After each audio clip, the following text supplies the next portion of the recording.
السلام عليكم ورحمة الله وبركاته. I'm عبد الشكر سديسي. كسر دوادا إقرأ كولج. فيديو waxaan ugu talagalay inaan warbixinida ku siino koorsada Englishka ah ee aanu bixino. Waxaan bixinaa 5 course. Course koowaad waxa la yiraahdaa beginner level. Waxa loogu talagalay qofka aan luqadda hore u soo baran.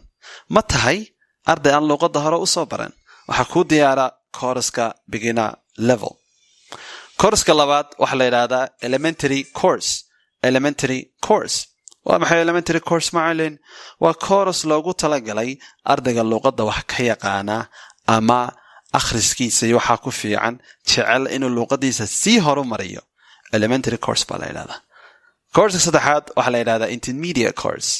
Intermediate waa qofka luqadda wax ka yaqaana jecel inuu sii horumariyo ayaa loogu talagalay intermediate course. Ma tahay arday noocaasa? Levelka afraad waxa la yiraahdaa pre-advanced oo loogu talagalay ardayda intermediate-ka ka yara sareysa luqadooduna ay xoog u yara dhisan tahay. Course-ka u dambeeya waxa la yiraahdaa speak up. Speak up. Yes. Speaking-ka ayuu awoodda saaraa waana course-ka u dambeeya ee la qaato Iqra Family ahaan.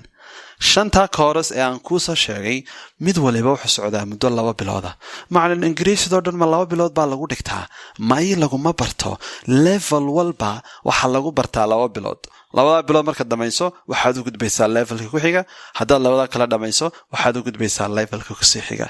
Oo macallin luqadda ma la soo bilaabaya? May halkii aad adigu luqadaadu ay tahay ayaa lagaga bilaabayaa. Imtixaan yarna waan ka qaadanaa.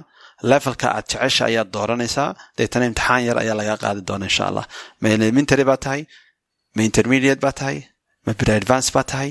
waliba ardayda elementary-ga wax imtixaan lagama qaado laakiin levelada sare ee pre-advanced-ka iyo speak up-ka ayuunbaa imtixaanka laga qaadaya laakiin qaybaha hoose haddii aad doorato wax imtixaan laga qaadi maayo. macallimiintu waxay isugu jiraan Soomaali, Mareykan, Kenyan intoo wada helaysa insha Allah ta'ala. waxa jira sidoo kale casharada macallin halkee lagu qaataa?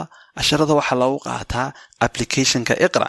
application-ka la soo degaysaa waad ka daawanaysaa casharada. sidoo kale waxa jira 3 group oo laga caawin doono oo speaking-ka loogu talagalay. video gooni ayaanu ka sameynay haddaad u baahantay 3 group waxa ay kala yihiin insha Allah ta'ala. intaas waa koorsada uu ardaygu marayo inta uu koorsada wado. sidoo kale waxaanu bixinaa course la yiraahdo special courses.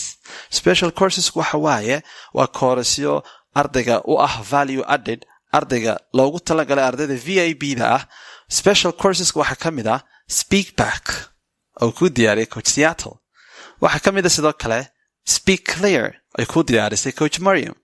waxa kamid ah sidoo kale vocabulary boost oo vocabulary-ga saraad ugu soo qaadi doonto. course-kana waxa loogu talagalay ardayga inuu vocabulary-giisa ku dhiso. course-ka u dambeeya special courses-ka waxa la yiraahdaa the last course is called writing skills.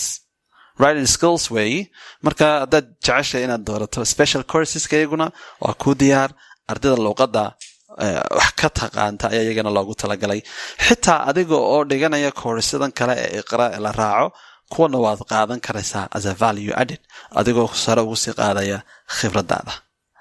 ardayo haddaba levelkeed jeceshay inaad ka bilowdo? halkeed jeceshay inaad kaga soo biirto Iqra Family? nala wadaag si warbixin dheeraada lagaaga siiyo. Assalaamu calaykum waraxmatullaahi wabarakaatu.